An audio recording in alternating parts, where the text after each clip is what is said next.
Don't ever mention the name of that stupid guy. Okay na, gago, mongoloid, okay lang yun. Ogag, yun. Sabi ng mga lawyer ko, tawagin mong gago, ogag, burahin mo. Just don't mention the name.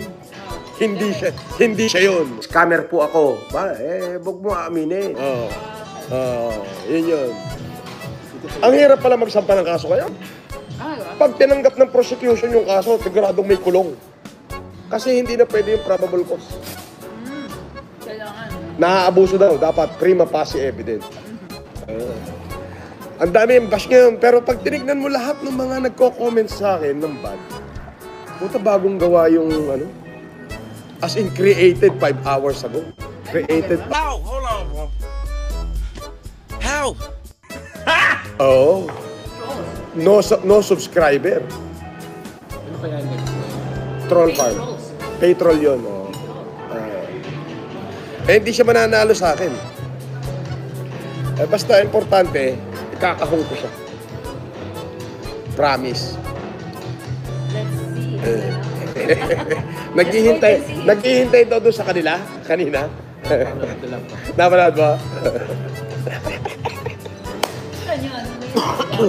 Sa kanila. Laguna, taga Laguna. Naghihintay daw. Pero kung halimbawa, di nakasampa na ako, di ba? Tapos ipoprovoke uli ako.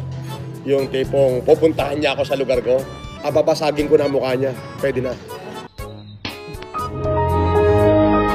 Pwede ko na dos-por-dosin yung mukha niya. Sabi ng lawyer ko, kung pinuntahan ka na pwede mo nang dos-por-dosin. Yun, ano na yun? Maipo-prove na natin na ikaw na yung pinuntahan. Para manakit. Ayun, pwede mo nang dos-por-dosin ang mukha nun. Wag mo lang papatayin. 2,000 years later. Scammer po ako. Ba, wag mo aminin. Talo! Sorry. Kinangina mo, unggoy. Hindi mo kaya yung utak ni Evelyn. Di kalibre ang tanga. Mauupo sa pera mo, kababayad ng piyansa, tanga. Hintayin mo yung buwena mo.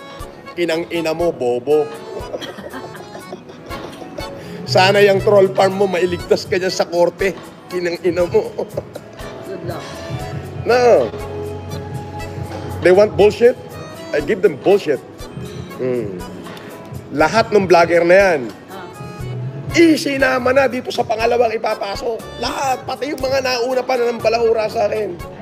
Oo, lahat. Acquainted ako sa kaso ko, hindi naman ako public figure. Oh. Hindi naman ako public figure, consider private ako. Acquainted ako sa lahat ng kaso ko. Lahat ng mga hinayupak na vlogger na naglapas ng pangit, yung susunod na sampa, kasama silang lahat doon. Wala na, sinimulan ko na wawakasan ko silang lahat. Di syempre, pupunta doon sa amin sa norte. Doon kayo maghihiring. Kilitiin ko silang lahat doon. Ganun lang yun. Baka akala nila you're just maraming namamatay sa akala. Akala ko din, dahil kung pera nung before pandemic, akala ko, kaya ko lahat ng kapitbahay ko. Ayun, nakakulong ako.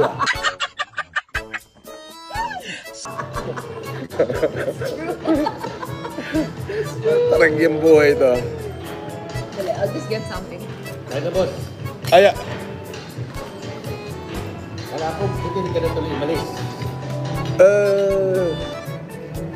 Maaga po dito, nag-meeting ako sa bahay. Sabi ko, oy, hindi na ako alis, matraffic. Actually, I'm about to. But I realized, traffic din. So I just called her up and sabi ko, ano ang problema dyan? Wala naman.